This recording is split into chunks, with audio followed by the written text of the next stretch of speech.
Je me suis posé une question ce matin en me levant. La WWE a-t-elle vraiment besoin de CM Punk?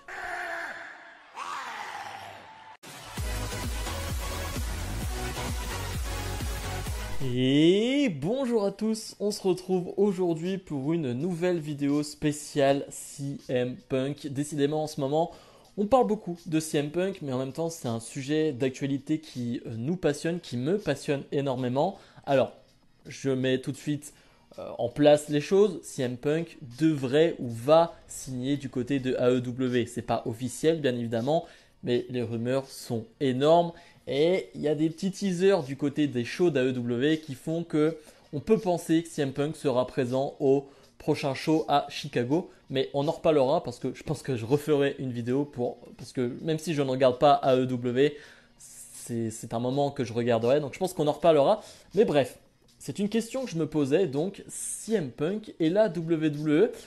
Est-ce que la WWE a vraiment besoin de CM Punk? C'est une question qu'on peut se poser légitimement parce qu'en fait, depuis quelques semaines, on parle de CM Punk sur les réseaux sociaux et je vois beaucoup de choses en commentaire de mes publications, en commentaire de mes vidéos. Oui, CM Punk devrait revenir à la WWE. C'est dommage qu'il n'aille pas du côté de la WWE et qu'il ait choisi AEW. Voilà, je vois beaucoup de choses comme ça où je me dis, c'est des avis que je peux comprendre. Mais moi, j'ai décidé de me poser la question d'un point de vue WWE, pas d'un point de vue fan, parce que je pense que d'un point de vue fan, oui, on aimerait tous revoir CM Punk du côté de la WWE, ou en tout cas le revoir dans le monde du catch, ok, mais je pense qu'on est beaucoup à vouloir du côté WWE. Mais je me mets du côté de WWE, justement. Déjà, premier point, d'un point de vue finance, d'un point de vue salaire, il y a un petit couac dans le sens où on le sait, la WWE en ce moment, ces derniers mois, a viré beaucoup de personnes. Avec le Covid, tout ça, la WWE fait attention à ses salaires, fait attention à ses dépenses. Et rajouter le salaire immense d'un CM Punk, je suis pas sûr que ce soit l'idée première de WWE. Alors on va me dire, ouais, mais ils font ça avec Goldberg, ils font ça avec d'autres gens. Je suis d'accord, mais qu'on le veuille ou non, moi je ne suis pas d'accord avec le retour de Goldberg ou ce genre de superstars vieilles qui font des apparences de temps en temps mais qui ont des gros salaires. Attention, ce n'est pas ce que je dis. Mais d'un point de vue WWE, ce sont des valeurs sûres. Des valeurs sûres qui ont un contrat et tu sais que tu n'auras pas de problème avec elles parce que tu as déjà travaillé auparavant avec elles et tu travailles tout au long de l'année, en tout cas depuis des années avec elles. Donc tu sais que tu n'as pas de problème. Et c'est là où avec CM Punk, tu ne sais pas comment ça peut se passer. On sait que ça s'est très mal fini avec la WWE. Donc, un CM Punk qui est certes sous contrat avec un énorme salaire, s'il y a un petit couac, s'il y a un petit truc, tu sais pas comment ça peut se terminer, tu sais pas ce qui peut se passer. Donc, d'un point de vue là, d'un point de vue stabilité et donc salaire, je trouve que voilà, c'est un peu compliqué pour la WWE d'envisager CM Punk du côté de la compagnie. Maintenant, si on parle d'un point de vue catch, d'un point de vue roster, je me pose la question, la WWE a-t-elle dans son roster des personnages, des superstars d'un niveau CM Punk? Et là, il y a un flou. Voilà, on peut me dire ce qu'on veut, on peut me dire que CM Punk s'entraîne depuis des années, a une superbe condition physique, on peut me dire ce qu'on veut, pas de souci. Mais le problème, c'est que ça fait 7 ans qu'il n'a pas catché. 7 ans, c'est énorme. Alors, on va me donner l'exemple de Edge qui, voilà, était blessé et finalement est revenu et il semble être dans une superbe forme et surtout sur le ring, il fait de beaux combats pour le moment, ça c'est vrai. Mais voilà, tu as toujours cette incertitude, ce n'est pas t'es pas sûr à 100% tout simplement que CM Punk va revenir et être le best in the world. Ou en tout cas être, on va dire, allez, 90-95% du CM Punk qu'il était. Ça, tu n'as aucune garantie sur un CM Punk d'un haut niveau. Alors certes, au niveau promo, au niveau aura, au terme de charisme, il n'y aura pas de souci. Voilà, il sera là, il sera présent. Ça, c'est une certitude. Mais voilà, en termes physiques, tu ne sais pas. Il y a un flou du côté de CM Punk. Et donc, par rapport au roster de la WWE, tu peux te poser la question, est-ce que le roster de Raw, SmackDown, bref, NXT, est-ce qu'il y a un manque? Est-ce qu'il y a des manques? Est-ce que tu as besoin d'un CM Punk? Et en fait, pour moi, la réponse, c'est non. Et c'est pas non en mode je veux pas de CM Punk. C'est un non dans le sens où les stars, elles sont présentes. Ou en tout cas, elles sont pas forcément tous créés pour être des stars. En tout cas, elles sont pas tous pushés pour être des stars. Mais les superstars qui, normalement, pourraient ou sont des stars, elles sont déjà présentes dans ton roster. Tu as déjà un Roman Reigns qui a là, en ce moment, c'est plus que star. Je veux dire, c'est au-dessus de tout. Je veux dire, tu as construit Drew McIntyre pendant cette ère Covid pour être une nouvelle star de la WWE.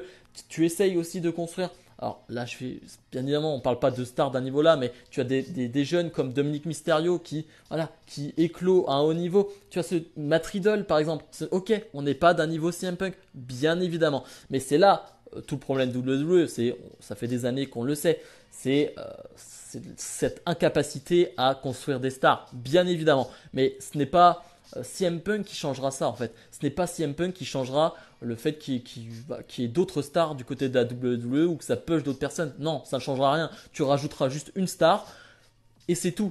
Ça sera toujours un problème pour les autres. Donc je trouve que c'est pas un argument de dire ouais mais il n'y a pas assez de stars à la WWE. Oui, mais elles sont à la WWE les stars. Je suis désolé. Un gars comme Randy Orton, c'est une méga légende. Là tu as Edge qui est de retour. Ok, c'est vieillissant.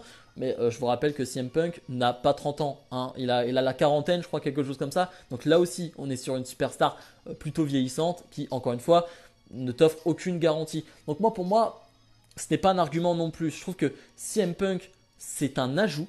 C'est un plus, mais ce n'est pas une valeur sûre et ce n'est surtout pas un besoin essentiel. Et dernier élément, j'en ai déjà un peu parlé dans la première partie, c'est le caractère de CM Punk. Voilà, on aime ce caractère parce que c'est une grande gueule, c'est quelqu'un qui ose dire les choses. Ok, pas de souci.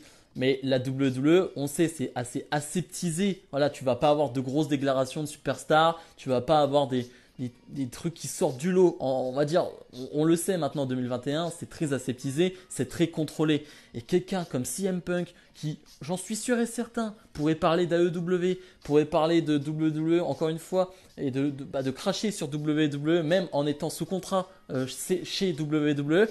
Je suis pas sûr que tu aies envie de ça quand tu es à la WWE, quand tu es dirigeant de la WWE. T'as pas envie de quelqu'un qui est instable, qui à tout moment peut dire des choses, peut faire des choses qui vont pas te plaire, qui ne vont pas aller dans ton sens. Donc voilà, je trouve que c'est un point très important aussi, c'est le caractère de Punk. Vraiment, la personnalité de Punk, je ne suis pas sûr que ça aille, et c'est peut-être triste, mais dans la lignée, on va dire, de la direction de la WWE en 2021.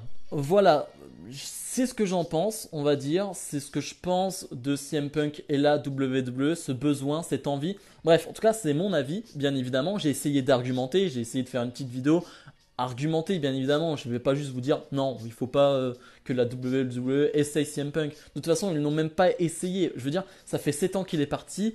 Et j'ai pas, alors peut-être des mini news, des mini rumeurs, j'ai envie de dire, d'un Punk qui aurait des discussions avec WWE. Ça fait 7 ans les gars et on n'a rien. Donc ça prouve bien que la WWE n'a pas envie d'un CM Punk. Bref, dites-moi en commentaire ce que vous en pensez justement de ce sujet de CM Punk et la WWE. Ça m'intéresse énormément. Voilà, je vois vraiment sur les réseaux sociaux que c'est assez partagé. Je suis assez partagé aussi, mais voilà, j'ai toujours ce truc de, pour moi, la WWE n'a pas besoin de CM Punk. Voilà, c'est la conclusion. Bref, comme d'habitude, n'hésitez pas à mettre le petit pouce bleu, à vous abonner et à me donner votre avis, bien sûr, sur ce sujet. Nous, on se retrouve pour d'autres vidéos dans la semaine. Salut, salut!